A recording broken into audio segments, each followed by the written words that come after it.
Hey folks, I've got an exciting semi update for you today. Something that has really transformed the inside.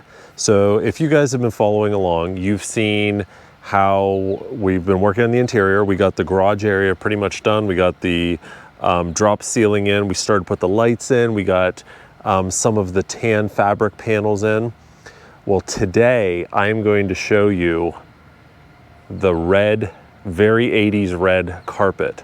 The carpet is installed in the office and in the lounge. Look, it's giving me goosebumps just talking about it. When I take you in there, it is going to, your jaws are going to drop. It's absolutely amazing how much it has transformed. And you can actually start to see the final product, like what it's going to look like. So I'm excited to show that to you. We're going to show you that first, but then the majority of this video is going to be talking about the semi wiring. I need some help, and I know some of you guys out there are electricians or electrical engineers. I am going to lay out what I want for the electric in the trailer, what I need to run, how I want to run it, stuff like that. And I am looking for some help to kind of guide me as to what I need to put it all together. So we're going to go over that in great detail. But first, I'm going to show you this carpet. So stick around. You're not going to want to miss this one.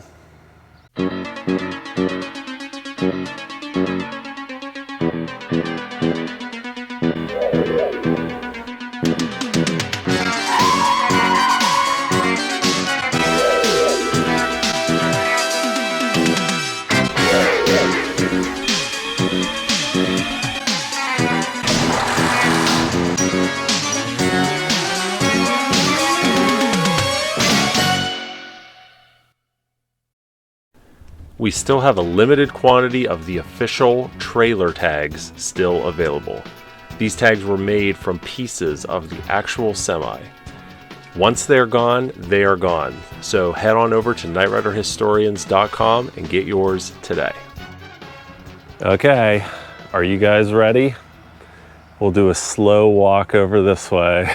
Slow walk. Ready?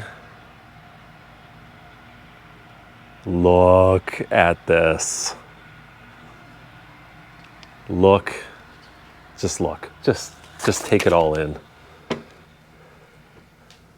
Look.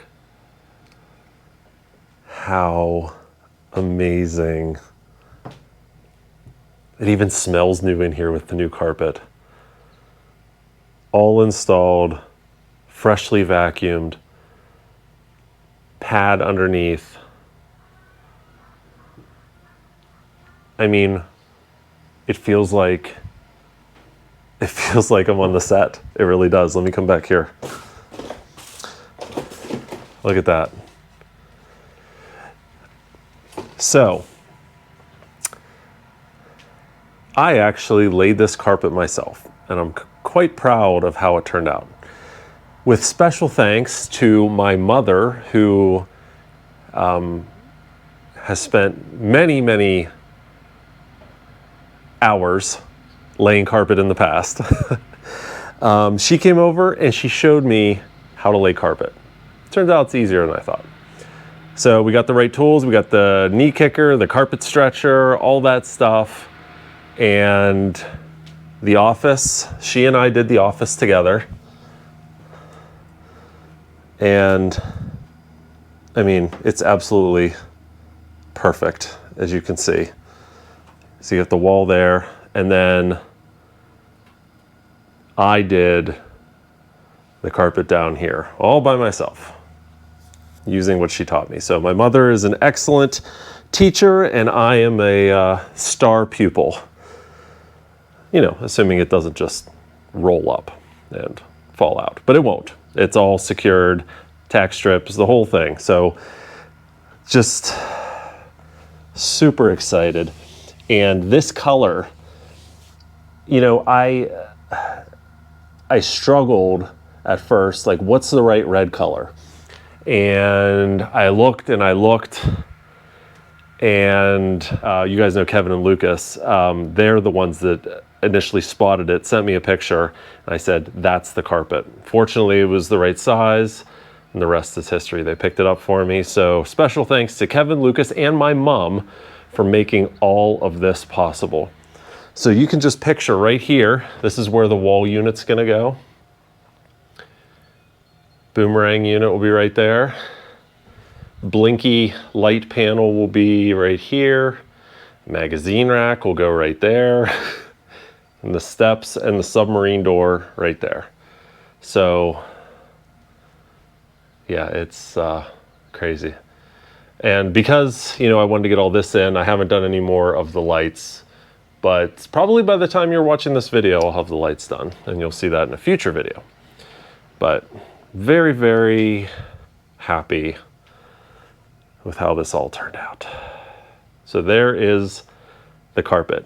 We are going to, I'm gonna buy some of that sticky plastic, that the roll sticky plastic to protect this, just while we continue with the restoration. Gonna cover the walls too, just so we don't get footprints and get this all dirty. There you go. All right, so you've seen the carpet. Before we start into the wiring diagram, I wanted to give a real quick shout out to our latest Patreon flag agents. Real quick, if you're not familiar, we have a Patreon community, basically a group of super Knight Rider fans that have joined us, and we have multiple different tier levels of Patreon support. But when you become a Patreon member, you get early access to all our videos, exclusive photos and videos not seen anywhere else, and also a lifetime discount to our store, knightriderhistorians.com. So definitely check it out if you're interested. There's a link down below and in the corner of this video right now. So we've got 3 new flag agents for this week. And by the way, the flag agents are our second to the highest tier. Knight Foundation trustees are our top level. They get a dedicated thank you screen at the end of all of our videos. Flag agents get their name just following those. So we've got Jay Rock. So Jay, thank you so much for your support. It's greatly appreciated, greatly appreciated. Zachary Lamont. Zachary, Zach, Z-Man, thanks for joining us here. And John Dade. So John, thank you so much for your support. Definitely appreciate it. Again, if you're interested in becoming a flag agent or a Knight Foundation trustee or any of our Patreon membership levels, check out the link down in the description below. All right, now it's time to get into all of the wiring, and I'm hoping one of you guys out there can help me out. All right, so now we're gonna go over the electrical requirements for the trailer. And again, I'm hoping one of you guys out there, or gals, can help me get this all figured out. So I've put together my little cheat sheet here of all of the different things electrically that this trailer is going to require. All right, so first, we want this trailer to be able to be powered 2 different ways. One, we're going to have an onboard generator. I'm looking at this generator, this 5,000 watt quiet generator, inverter generator. So based on what I think this one will be big enough, but you guys can, of course, let me know. So 5,000 watt generator, or we want to be able to run shore power. So be able to plug this in to an external power source. Now, you'll see here we've got these outlets here. We know whenever, from looking at screenshots, behind the scenes photos, that there was something here on the show. And when we got the trailer, there was a cutout here. They actually had an outlet, not this particular outlet, but they actually had an outlet here. This, when I put this in, I thought, well, there was an outlet here on the show. And honestly, it's almost a blur. You can only see that there was something here, but you don't really get a close-up look. Well, we got this one behind the scenes photo, the best shot we ever get of this particular area. And I put it out there quite a while ago, I think last year on the channel, and a lot of people kind of agreed that it was a shore power connector. It almost looked like a place to plug and then a knob at the bottom where you could switch from like generator to shore power. So we're gonna take this out, and that's what we're trying to find. So first, we wanna find the same style of shore power connector here. One with, I think, an outlet, the plug for the wire, and then the switch at the bottom. So that's step one. Let's see if we can find that.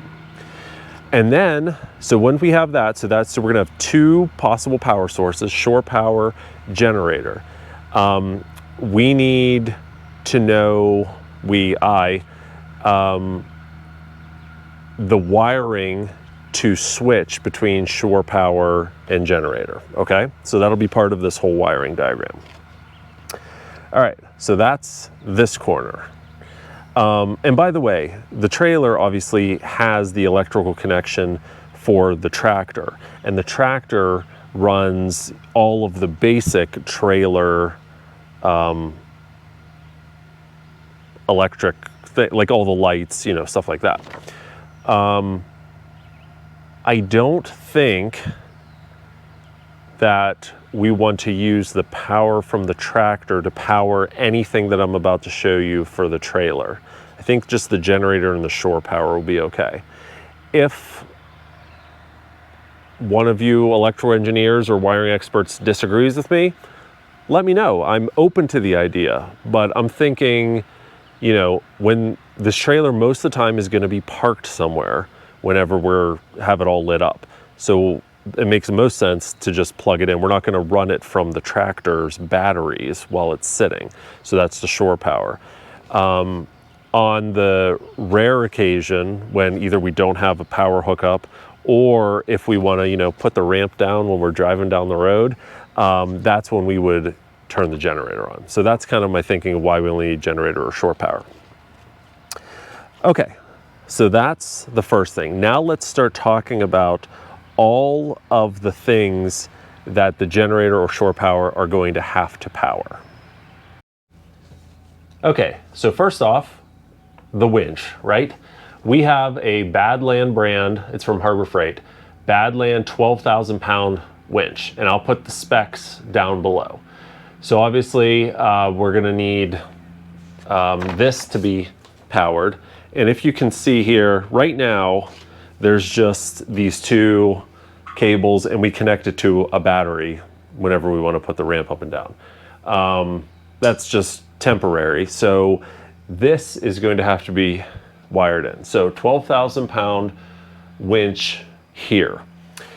There is a secondary winch, and we don't have it yet, but the secondary winch gets mounted in the back of the trailer underneath, and that's the winch that manages, that retracts in the ramp extensions. So that'll have to be figured in. That's going to be a much, much smaller winch, probably like a 2,000 pound winch with a 1/4 inch line on it. It's not going to be that powerful, but I'll put some specs here as well to give a rough estimate of what the power draw would be from that. Because this winch, this 12,000 pound winch and that back winch will most likely both be active at the same time. Not the entire time, but at the same time. One other thing to mention about this winch specifically. So originally there was a limit switch on the frame of the door in the back. So whenever the door closes and it hits that limit switch, it kills the power only to the up circuit of this winch, right? So that way, you know, the winch isn't still trying to pull the door in once it's closed the whole way and possibly, you know, damages the winch or the door or whatever. So whenever the door closes, it hits that switch, it kills the power, but only to the up. We still obviously need to be able to have it go down. Okay, so we have that switch, put some information here on that switch. All right, so that is the winch mechanism. Okay, and then of course, outlets. We're gonna have one outlet behind the wall unit, an outlet behind the boomerang unit. We're gonna have to have an outlet over here by the blinky light panel, and then probably two outlets in the lounge. So that'll have to be figured in. And when you think of what those are gonna power, the boomerang unit is going to be mostly LEDs. So that's not gonna be, I don't have a specific spec, but it's not gonna be that much of a power draw. Same with the blinky light panel over here. In the lounge, we do have a stove with an electric range top and a refrigerator. So I'll put some of the information about that in this video as well. So that might be a little bit of a power draw, because we do want the refrigerator and we do want the electric range to work. So that's something we have to keep in mind. The lights. So we're gonna have 3 separate circuits for the lights. We wanna be able to turn on the office, we wanna be able to turn on the garage, and we wanna be able to turn on the lounge. And actually, I take that back. We need more than just those 3 circuits. When I'm talking about these lights, I'm talking about these drop-down lights. We're also gonna have the spotlights. Spotlights, again, we wanna be able to turn on office, garage, and then in the lounge, there's just 2 globe spotlights in there. So that'll be a separate circuit as well. So I think that covers the lighting. Let's talk about heating and cooling.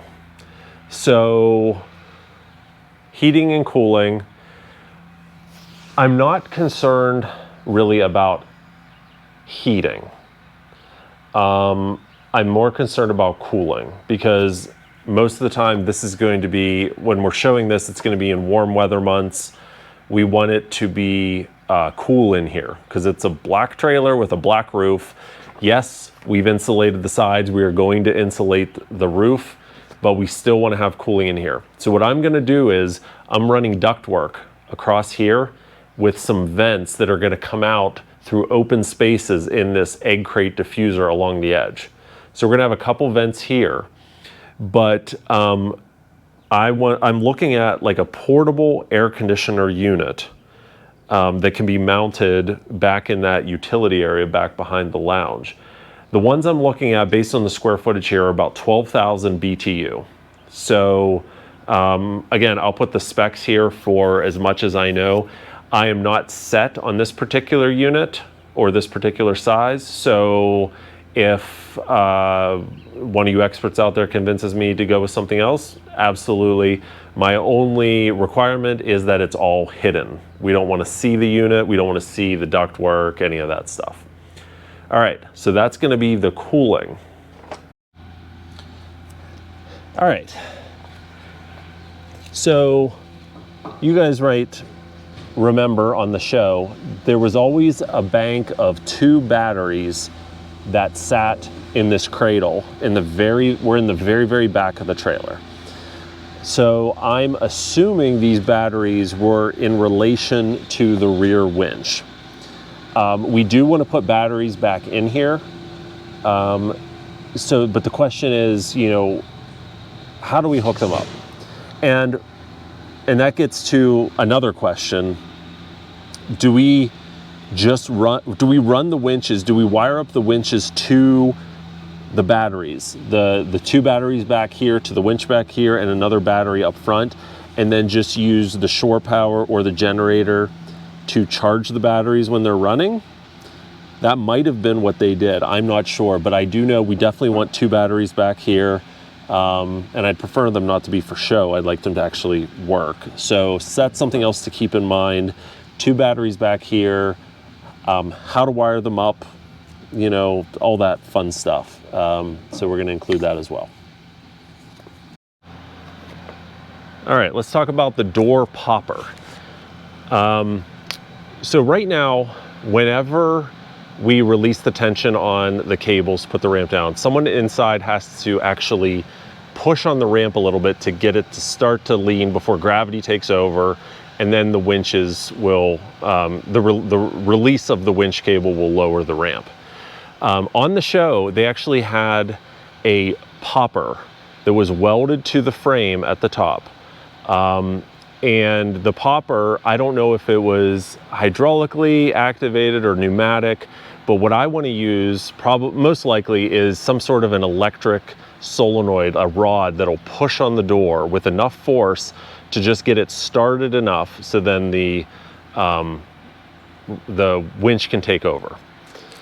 So I'm going to need help figuring out, let's find an electrically operated strut or ram or something that can push on the door that's powerful enough to get this door started, and then that's going to have to be included in the wiring as well.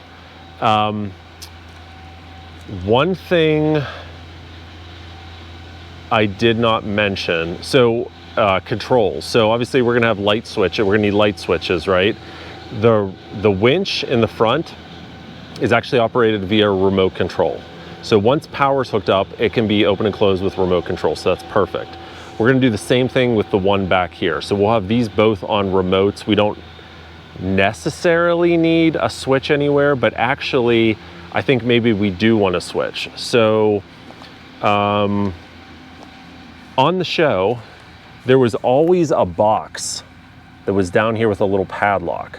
We never see what was in the box, but I'm thinking that might be a good location to put wired switches for both the front and rear winches. So let's include that in the overall diagram as well. The ability to have not only our remotes, but to be able to operate everything by opening this box and having the switches in there as well, just for the winch, the front and rear winch. Okay, so as I go over my list here, I think I nailed everything. Oh, a master power switch. So that's the other thing I really want. I want a master kill switch, probably up near the generator, or maybe on the outside of the trailer where that shore power box is that I showed you at the beginning. I want to be able to, when this is parked, I want to be able to flip a switch and have master power disconnected for everything. So we'll include that as well. Other than that, I think that covers everything that we want to see with the trailer. If you guys think of anything I am missing, let me know. But I've thought about this, and I think that should just about cover it. All right, so again, if you are an electrical engineer, a wiring guru, shoot us a message at knightriderhistorians@gmail.com and let's have a chat, because I could really use some help and I want to make sure this is done correctly. All right, well, I hope you enjoyed this video. The red carpet is in. It doesn't even look good just right behind me. It just looks awesome with the tan and the red, very 80s. So now that the carpet's in, now I can start, I can secure the wall between the lounge and the office and start doing some other stuff. But first, I'm gonna finish up putting all the lights in and the ductwork. I gotta get the ductwork in before I finish the lights. So it's not a shortage, but I am on fire. I want to get the semi done. We're gonna have some updates on paint here, hopefully soon, and some plans for what we're gonna do in terms of an unveiling, when it's gonna be done, all that stuff very soon. So thank you guys for sticking with me over the last 3 years, 3 years and 1 month. That's crazy. We're closer to the end than the beginning, and no one is happier about that than my wife. So thanks so much for watching, guys. Hope you enjoyed this. We'll talk to you soon.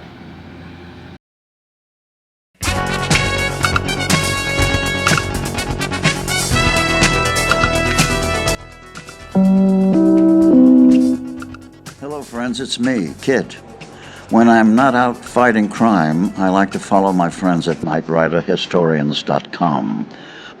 Check it out.